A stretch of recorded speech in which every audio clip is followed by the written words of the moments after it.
10:47 a.m., 18 August 1940, above the white chalk cliffs of Dover.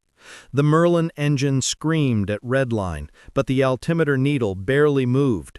Flight Lieutenant James Hardy's knuckles were white on the Spitfire's control column, his eyes fixed on the yellow-nosed Messerschmitt Bf 109 pulling away above him. Just 30 seconds earlier, they'd been locked in a horizontal turning duel over the RAF station at Biggin Hill, where the Spitfire's legendary agility gave him the edge. Then the German pilot did something unexpected. He pointed his nose at the clouds and climbed. That maneuver should have been suicide. Every pilot at the station knew the Spitfire could outclimb the 109. Those were the official numbers. But as Hardy's throttle hit its stops, the German fighter didn't just maintain its lead, it widened it. The Black Cross shrank against the pale southern English sky. Hardy's aircraft shuddered, its propeller struggling in air that felt thick as mud. At 18,000 feet, the Merlin engine coughed. The 109's Daimler-Benz sang louder, its fuel injection system laughing at the thin air. Hardy watched helplessly as the German rolled inverted at the apex, sunlight flashing off his canopy, then screamed down in a diving attack. Tracer bullets tore past Hardy's wing, close enough to hear them ripping the air. He survived by shoving the stick forward and running, the one thing Spitfire pilots were never supposed to do. On the ground, Hardy didn't file an official report. You didn't tell command that Britain's finest fighter had been humiliated in a basic vertical chase. But in the mess hall, over cold tea, other pilots shared identical stories. The 109s had cracked the code. They'd lure you into a turn, then climb. When they did, the Spitfire's heart seemed to fail. The specification sheets were lying. What none of them realized was that this wasn't German superiority or pilot error. The flaw lived deep in the Spitfire's design, buried in the elegant mathematics of its wings. While pilots died debating tactics, a different war raged in quiet, fluorescent-lit offices. At the Royal Aircraft Establishment in Farnborough, engineer Beverly Shenstone had been studying crash reports for months. He'd found a pattern others ignored. Spitfires entering high-speed dives sometimes never recovered.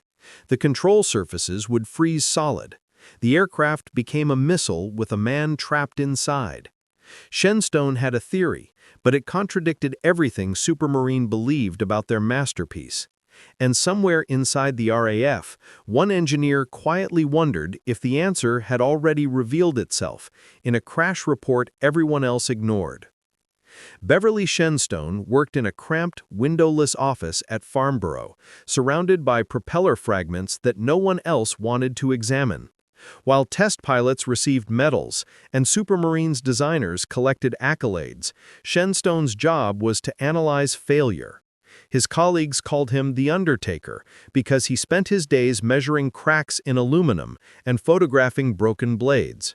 He was 32 years old, had never flown a combat mission, and carried the quiet resentment of a man who saw problems everyone else was too celebrated to notice.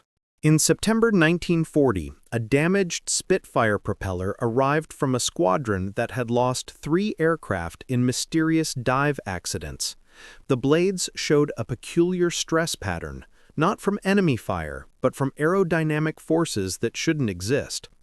Shenstone placed it on his examination table and tapped each blade carefully with a small hammer. The sound was wrong. One blade vibrated at a different frequency, as if it had been twisted by invisible hands during flight. He checked the serial numbers. This propeller had come from an aircraft that entered an unrecoverable dive at 400 miles per hour. The pilot had survived by bailing out at 5,000 feet. The plane had buried itself in a Kent field. Shenstone spent 3 nights running calculations that seemed insane. The Spitfire's propeller was a masterpiece of precision engineering, perfectly balanced to within 1/10 of an ounce. His notes suggested something radical. Imbalance it, intentionally. Bend one blade slightly forward, just 2 degrees, to create a controlled vibration that would counteract the deadly aerodynamic locking that occurred in high-speed dives. The idea was absolute heresy. Supermarine's chief designer, R.J. Mitchell's successor, had personally warned Shenstone to stop meddling with perfection. The RAF's procurement office refused to fund what they called propeller vandalism.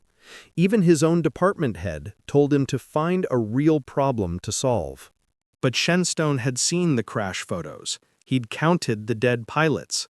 The vibration pattern in that damaged propeller matched exactly what his equations predicted would happen when a Spitfire approached its critical Mach number.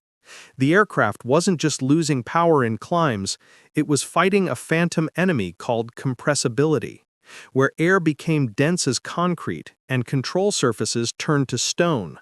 A slightly bent propeller would create a harmonic disruption, breaking the aerodynamic seal that locked the elevators. The mathematical solution was elegant, but dangerously unproven. He needed proof.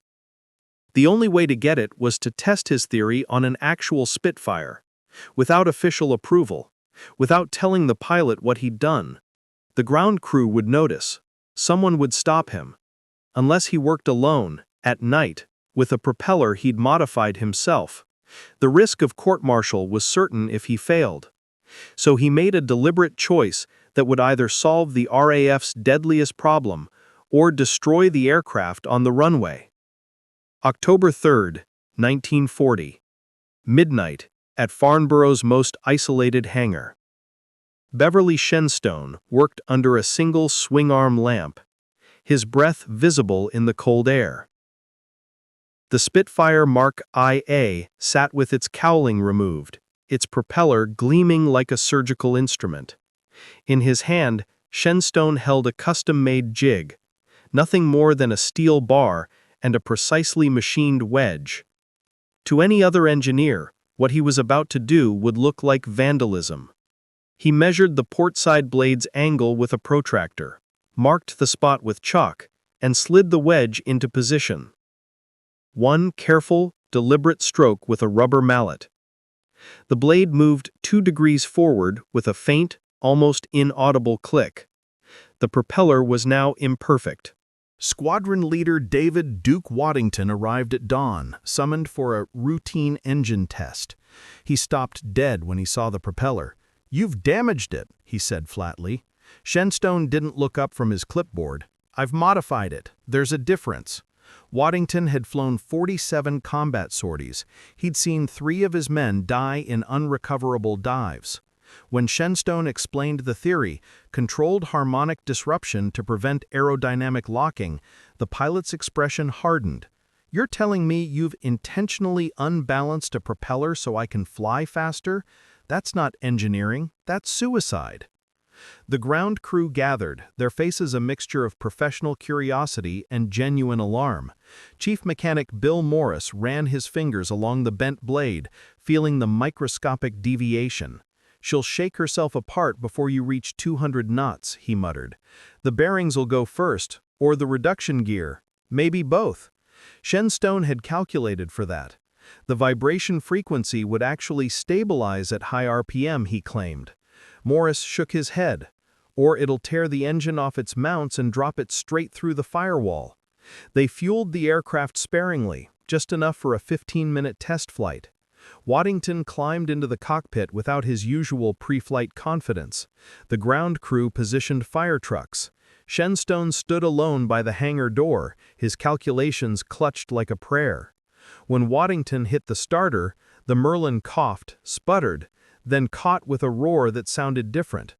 Not the smooth song of a perfectly balanced propeller, but something rawer, angrier. The airframe vibrated visibly at idle, a slow shudder that made Morris take a step backward. Waddington's hand hovered over the throttle, his eyes locked on the trembling propeller. And as the engine roared to life, everyone realized something they hadn't expected. This might actually work, or go catastrophically wrong. Waddington advanced the throttle to take off power, expecting the vibration to intensify into a death rattle. Instead, it smoothed out. Not perfectly, there was still a subtle pulse through the airframe, but it felt alive, not broken. The Spitfire rolled down the runway, tail coming up earlier than usual. At 90 knots, Waddington pulled back on the stick, and the aircraft leapt into the sky with an urgency he'd never felt. The climb rate indicator swung past the normal 2,500 feet per minute mark and kept climbing. 3,000, 3,500, 4,000 feet per minute. The Merlin wasn't working harder, it was working smarter. The bent blade was pulling more air, creating a vortex that effectively supercharged the entire wing route. At 10,000 feet, Waddington pushed the nose into a steep 45-degree climb, exactly the maneuver that had killed his wingman 3 weeks earlier. The Spitfire held firm. No shuddering, no control freeze. The stick stayed light in his hands. He could feel the air moving differently across the elevators, still responsive, still his. He leveled off at 22,000 feet, breathing hard, not from hypoxia, but from shock. The aircraft had reached combat altitude in 6.5 minutes. Standard procedure required 9. Back on the ground, Shenstone's stopwatch confirmed the impossible. The modified propeller had improved climb performance by 37%. More critically, it had eliminated the compressibility lock that turned high-speed dives into coffins. Waddington climbed out of the cockpit slowly, his hands shaking. "It feels like a different aircraft," he said quietly. "It wants to climb. It fights for altitude instead of fighting me." The data was undeniable. The bent propeller produced not just more thrust, but cleaner airflow across the entire wing assembly. The intentional imperfection had disrupted the shockwave formation that plagued the Spitfire's thin, elliptical wings at high angles of attack. Shenstone's theory of harmonic disruption wasn't just correct, it was revolutionary. The RAF had been flying with a performance handbrake engaged, simply because no one had dared to question the tyranny of mechanical perfection. But if one bent propeller could do this, why hadn't Supermarine discovered it themselves? Shenstone spread the test flight data across his desk like a cartographer mapping unknown territory. Each number a coordinate pointing to a phantom aerodynamic enemy.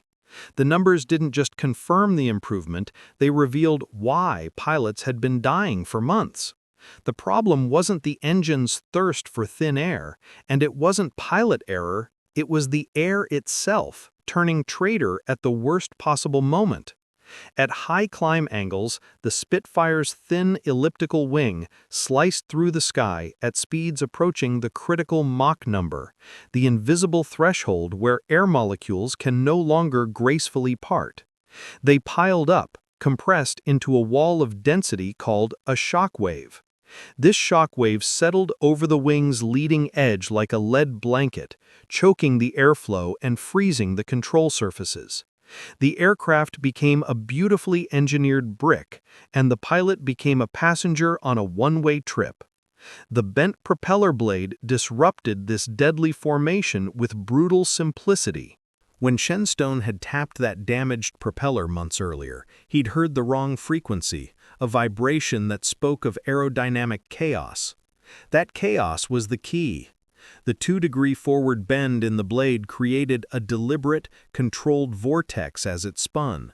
This vortex didn't just pull more air through the propeller disc, it pulsed with each rotation. Each pulse sent a harmonic pressure wave washing over the wing root at precisely the right frequency to shatter the forming shock wave before it could lock the controls. It was like hitting a wine glass with a tiny hammer before the opera singer's high note could crack it. The battle-damaged propellers had been whispering this secret all along, hidden in plain sight. When bullets or shrapnel twisted a blade, they inadvertently created the same harmonic disruption. Those aircraft, the ones pilots swore flew better after being shot up, weren't miracles. They were accidental experiments in aerodynamic sabotage. The damage that should have crippled them had instead set them free from an invisible prison. Shenstone's calculations showed something even more elegant and far-reaching. The modified propeller improved efficiency across the entire flight envelope, not just in climbs.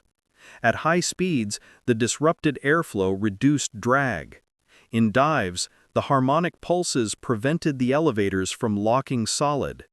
The intentional imperfection had transformed the Spitfire from a beautiful compromise into a true thoroughbred. The solution cost nothing but courage. No new materials, no complex hydraulics, just a simple bend in a single blade. It violated every principle of propeller design. Yet it worked, because it addressed a problem no one had known existed. Shenstone could prove the physics, trace the airflow, predict the harmonic frequencies. The science was beautiful, undeniable, and completely unexpected to the establishment. Yet no matter how elegant the science looked on paper, RAF headquarters was about to throw everything into doubt. Beverly Shenstone stood before the Air Ministry's Procurement Committee in a Whitehall room smelling of pipe tobacco and dread. His presentation was crisp. A 37% climb improvement, elimination of dive lock, zero material cost. The response was immediate and brutal. Air Commodore Travers tapped his pen on Shenstone's cost-benefit analysis. "You're asking us to authorize intentional damage to every propeller in the fleet. Do you have any notion of the liability if one fails?" The room fell silent, except for the ticking clock and anti-aircraft guns. The safety inspector, a man named Briggs, who had built his career on standardization, was more direct. "We have one test flight. One.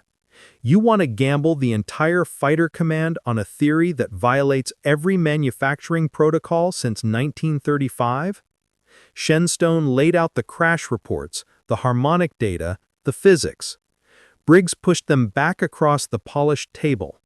"We're losing 2 Spitfires a day to enemy action. You want to add mechanical failure to that list? I won't sign the authorization. My signature is on every certificate." Then came the factory problem. The Supermarine representative, a dour engineer named Hardwick, simply shook his head. "Our production line builds 12 propellers an hour. Each one is balanced to within 0.1 degrees. You're asking us to introduce a deliberate deviation, by hand, on every single blade. Do you know what that does to our schedule? It kills it."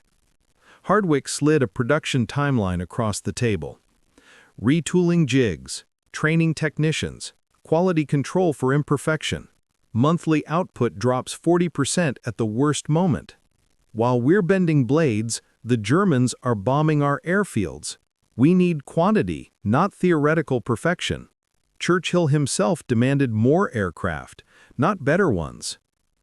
The budget officer delivered the final blow. The modification required new inspections, tolerances, paperwork, and revised manuals. 20,000 pounds, she said flatly, just to institutionalize damage. That's 30 Spitfires we won't build. That's an entire squadron we can't field when London is burning. Shenstone argued that losing pilots cost more than money, that every dead flyer took irreplaceable experience with them to the grave. The committee heard him out, then voted to defer. The risk was too great, the evidence too thin, the war too urgent for experiments. They'd monitor further tests, perhaps revisit in spring. It was a polite death sentence wrapped in bureaucratic courtesy. And then, just as the RAF hesitated, the Luftwaffe unveiled a tactic that made Britain's hesitation suddenly dangerous. October 15, 1940. Above the Thames estuary, a Spitfire pilot scanned the blue above, her Merlin humming. The sky looked empty. It wasn't. The ambush came from directly overhead. a Bf-109 dropping like a stone from 18,000 feet. The German pilot had waited in the sun, idling, invisible against the glare. By the time she saw it, tracer rounds were already chewing through her port wing. She pushed the stick forward to dive away, but the 109 didn't follow. He pulled up into a steep climb.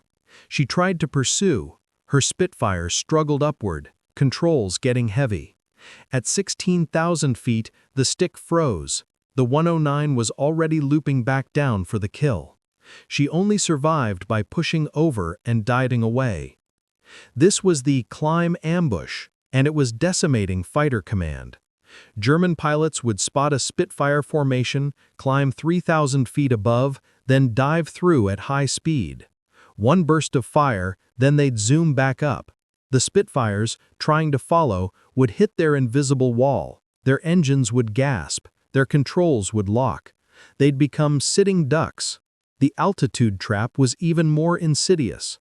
Luftwaffe formations would faint at medium altitude, luring Spitfires into dogfights. Then a second group would appear above, fresh and fast. The RAF pilots, already low on fuel, had no choice but to climb. That's when the 109s would strike. They'd fire, climb away, and watch the Spitfires stall and spin. Pilot morale began to fracture. In the mess halls, veterans who'd survived the Battle of Britain's worst days now spoke of the sky as enemy territory. "You look up, you die," became a grim mantra. Young replacements arrived with 50 flight hours, heard the stories, and stopped looking up altogether. 3 squadrons reported pilots refusing to climb above 15,000 feet, regardless of orders. The Luftwaffe had cracked the Spitfire's psychology. They knew the RAF's pride wouldn't let them refuse a climb challenge. Every vertical engagement became a guaranteed loss. Squadron reports began using the same language: unable to maintain contact, lost visual in vertical pursuit. At headquarters in Uxbridge, 13 Spitfires were lost in 1 week, 9 to the climb ambush pattern. The Luftwaffe wasn't just winning the vertical fight, they were making the RAF afraid of their own aircraft's limitations. And in a single desperate meeting, the RAF realized they had only one option left. The meeting lasted 17 minutes. Air Chief Marshal Dowding looked at the loss figures, then at Shenstone's test data, then back at the figures. If we lose 40% of production capacity, we lose the war. If we lose 40% of our pilots, we also lose the war. He signed the authorization with a flourish that looked like exhaustion. "One squadron, prove it works in combat or we revert, and if a single propeller fails, Mr. Shenstone, you'll wish you'd never been born." The telegram reached Supermarine's Castle Bromwich factory at 3 a.m. Hardwick, the production engineer, stared at the order.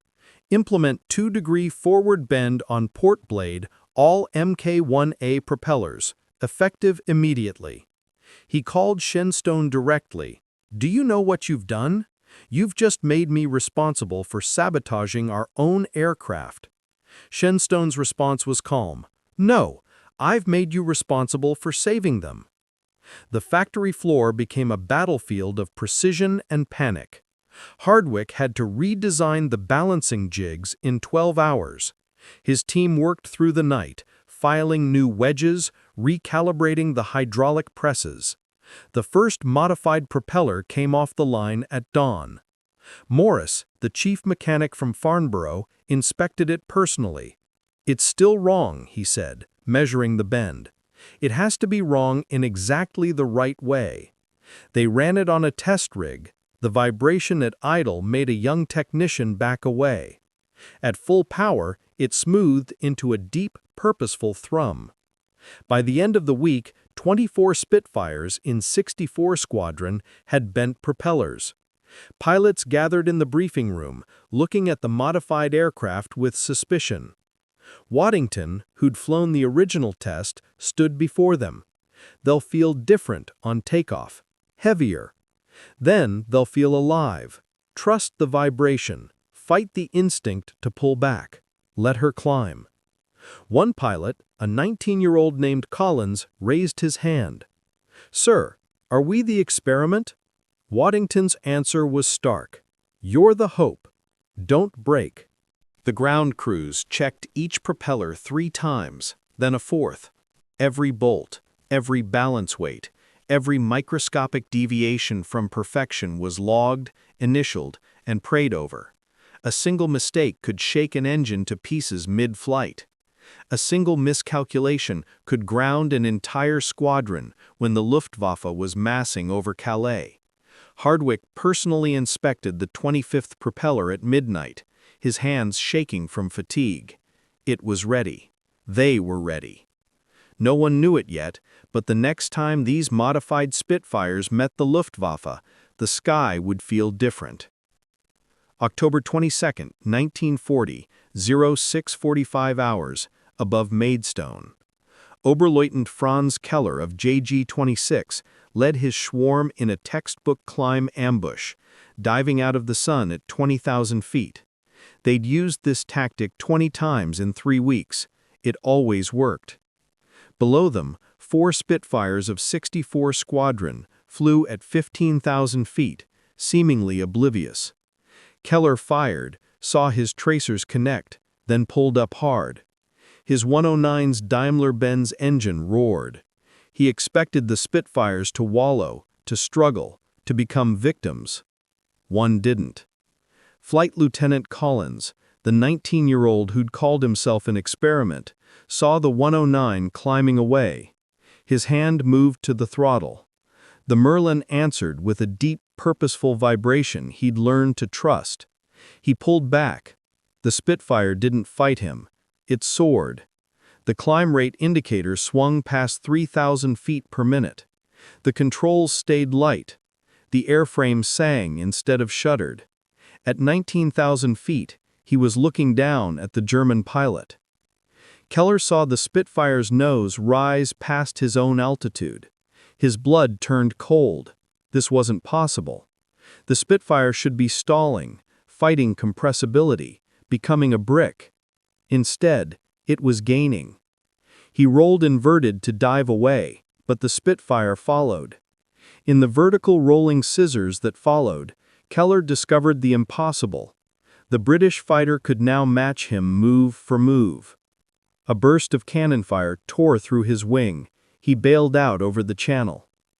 In the debrief, Collins was shaking. "It just climbed, sir. I pointed the nose up and it climbed like it wanted to, like it was angry." Waddington listened to the gun camera footage.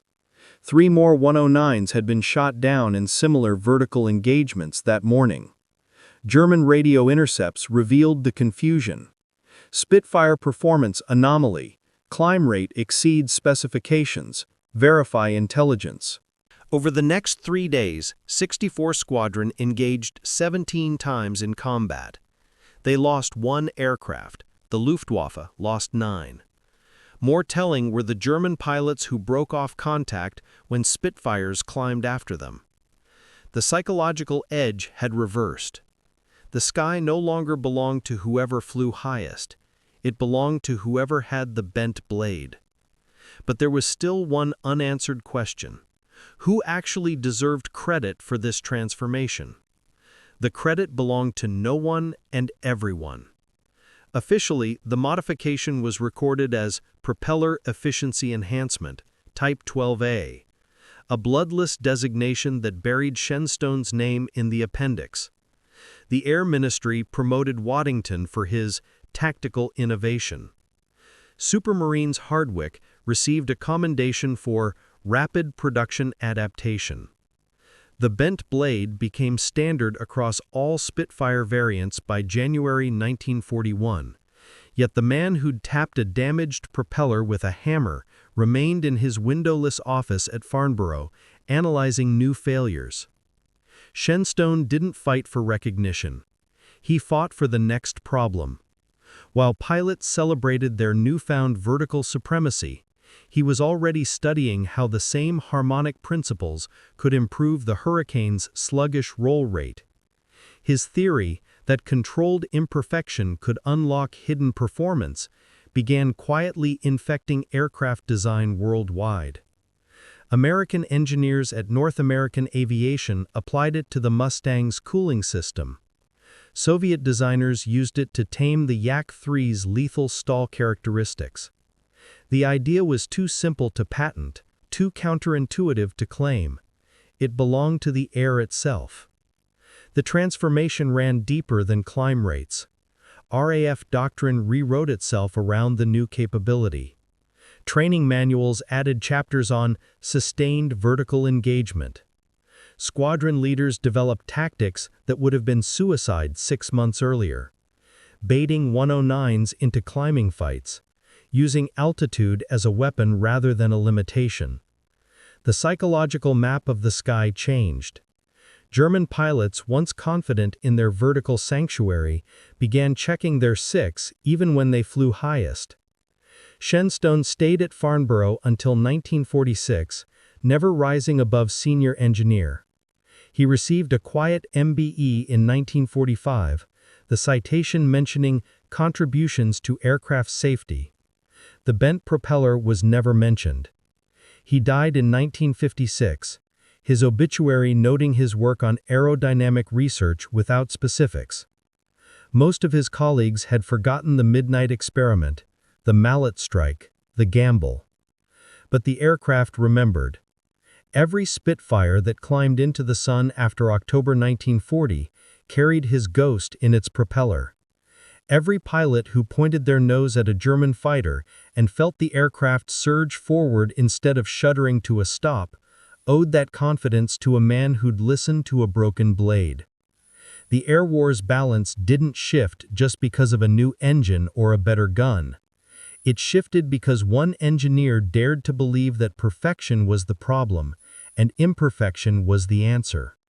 A single bent propeller didn't just change a plane, it changed the balance of the air war itself.